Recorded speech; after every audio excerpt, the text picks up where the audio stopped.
bet you thought that the Israeli-Palestine thing was all about something else. Well, Yeah, guess what? It's about a clash of civilizations, Jimmy. That's right. Clash of civilizations. It's the oldest story in the book. It's about natural gas. It's about oil and gas. You ready? Watch this. Gaza is rich, gas rich, at least 1.4 trillion cubic feet rich, to be precise. But there's a catch.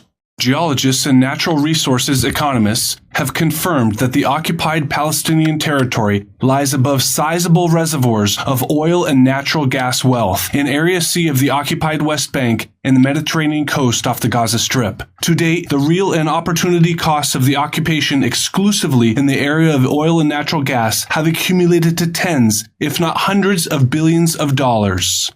Back in 1999, the And now you know the rest of the story. I mean, you don't even have to finish the story because I know exactly how this goes. That's right. It goes the same way every single time. So wait, this means it's not about religion, Kurt. No. I mean, sure, it's about religion for suckers who have to fight and die for the energy business. Right, and Bill Maher. And Bill Maher. I just mean it's not about religion for any of the people in charge making the decisions about the war in Gaza. Boy, why does God always leave incredible wealth underneath bad people? I know. It's such a such a hassle having to wipe them out to get our energy-related gifts from our God. I mean, since I was a boy listening to my Bible storybook tapes, the bad people been on top of the stuff God said we could have. Do I really need to play the rest of this video? I don't think I do. I'll play a little bit, but that's it. You got the story. That's it. I mean, you don't have to. That's it. I did go looking it up because it's the BG Group, which is a British exploration company who found it. BP or BG? BGG. Oh, really? Yeah, and I don't know if they got split off or something, but it's they were just going like to cut a deal. This is 1999. They're going to cut a deal, but then 2006 is when they had something going around 2006. Whenever 2008, when Israel went back in, that's when they took the oil fields, and they planned the attack while fake negotiating to do the oil deal. It turned out they had planned it, kind of like we did with Putin. Yeah. A lot of these natural gas things are very similar. You pretend you're going to have a peaceful thing while you build up whatever you're going to do to go get. That's what the Minsk Peace Accords were about. If you look at I noticed some similarities, is all I'm saying. So I'll play a little bit more, but that's really Palestinian authorities signed a deal with British Gas. Just off the Gaza coast, they struck it lucky, and 2 wells were drilled. That's Gaza Marine 1 and 2.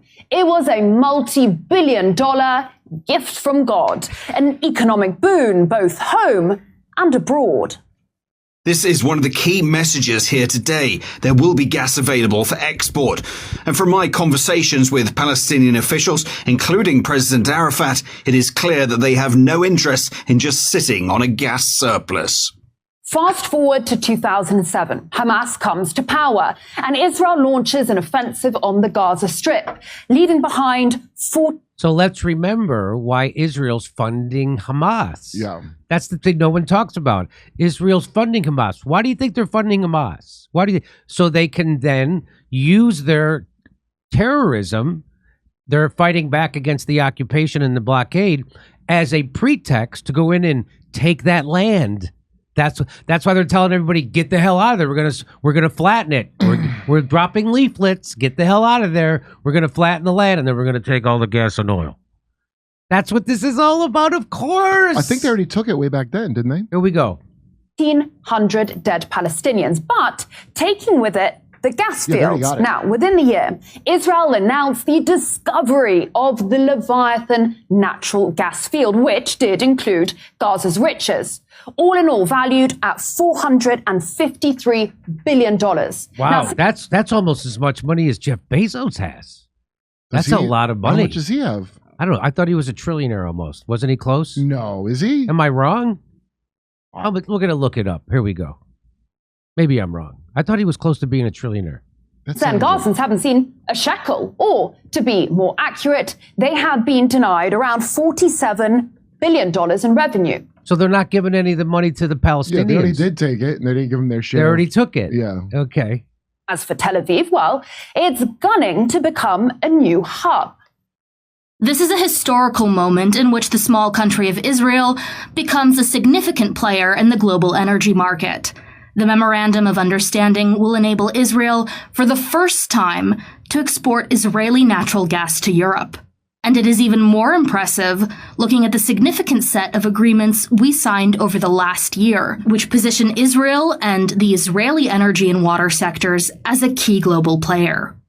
Let's just run through this then. At that moment in time, so we're talking 2022, Russian oil and gas was sanctioned. Iranian oil was sanctioned. Syrian oil fields were, and still are, illegally occupied by US forces.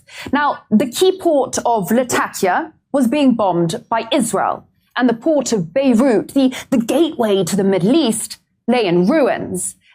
There was just that crazy ammonia explosion or something. Remember that? Remember that big explosion in the oh, it was a whoops! Just a quinky dink. Is that a greenhouse gas? A quinky dink. Enter this small country of Israel right here with its seas of gas, its working ports, an answer to Europe's problems, and perhaps, most critically, the US blessing. Because in case you didn't know, US Congress has decided that Israeli energy is in the highest national security interests of Washington. So DC was only too happy for Tel Aviv to become a key global player. After all, it had itself previously mulled over ways in which to make its 51st state a window onto Europe. Another interesting application of nuclear excavation would be a sea-level canal 160 miles long across Israel, connecting the Mediterranean with the Gulf of Aqaba, and thus the Red Sea and the Indian Ocean. Such a canal would be a strategically valuable alternate to the present Suez Canal. The Suez Canal is a gold mine. It connects the Mediterranean Sea to the Indian Ocean via the Red Sea. It is the link between Asia and Europe. Every day, almost 3 million barrels of oil, 8% of global LNG, 50 ships, $9 billion worth of cargo, 12% of global trade all pass along this right here, single canal. Remember in 2021 how a container ship ran aground in the Suez?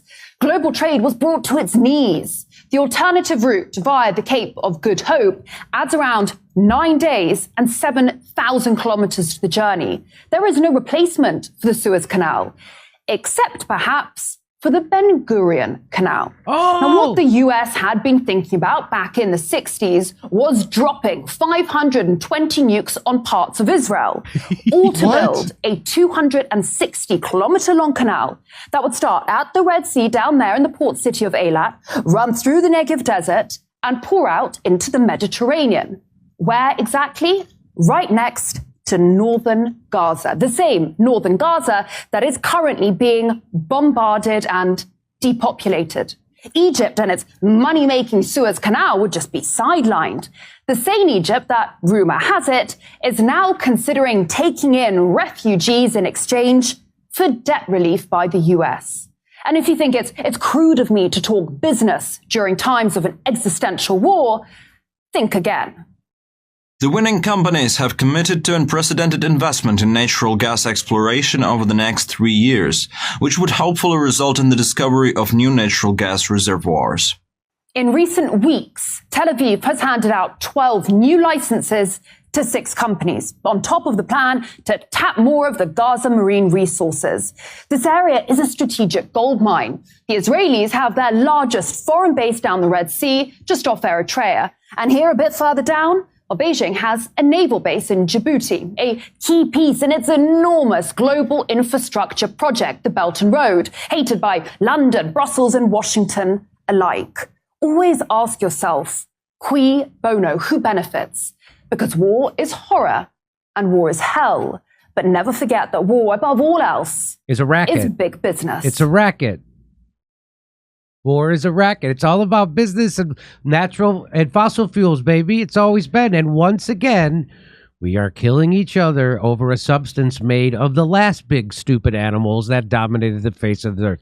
Does anyone really think this was about religion, Kurt? The Suez Canal and the immeasurable profits is more important than human life. We're not dealing with religious leaders. We're dealing with shareholders. They only have one deity, and the places of worship all have ATMs installed, okay? Pragmatic evil is the curse of the modern world. It's like technocrat stuff. Yes. Like, well, it'd just be better if the people were not in the way. First of all, I know it was the 60s, but to even try to calculate that you would dig a canal with nuclear bombs. With nuclear bombs? What? What? Whoa. I don't got to live there. They had already done Hiroshima and Nagasaki at that point, so you would think it'd be like that might leave some problems. So either human life will win or greed will win. They both cannot succeed simultaneously. What about some really greedy lives that will sacrifice all the other lives and then they will win? That is amazing. I'm going to guarantee you Rachel Maddow is not going to tell you this. Sean Hannity's not going to tell you this. Anderson Cooper, not going to tell you this. I never heard of this till just now. I mean, neither. I had no idea. I always be like, does Israel not have gas or anything? Like, I always wondered about it. Never heard a thing. And apparently 1999, this wasn't like a top secret released file. I mean, the nuclear bomb thing was, but the natural gas being there wasn't really reported. Nuclear bombs. They're going to use nuclear bombs to build a canal. Wow. How did they build the Panama Canal? They didn't use nukes back then. They got it done. They didn't have the technology. Right. So I guess just because it would take too long? I want my gas now. I want it now. So when do you send the workers into the nuclear blast zone to get that canal moving? That is amazing. Yeah. Okay, so that's why we had to blow up the pipeline. That's why we had to blow up that Nord Stream pipeline. No, it's not Ukraine. The guy that and they that's why arrested. we got to stand with this. This is why we're standing with Israel. Because of all this is why, of course. And that's what Bobby Kennedy was talking about in that speech that we tore apart. Or not a speech, but that thing he was saying when he talked about. He said Israel is like an aircraft carrier in the Middle East. Unfortunately, has a concentration camp on it. Yeah, and but also and then Russia protects oil. Protects oil. Russia, China, Iran, Saudi Arabia, and the Venezuela regime could control 90% of the oil. It's just amazing. This is it. And so the guy who launched his candidacy as a peace candidate quickly turned into using the same rhetoric that has gotten us into every war ever. Today he was a president. That's when he knew that's when you knew he was serious. That's when the Fareed Zakari in me really came out. I said, today he is a president. He is a president.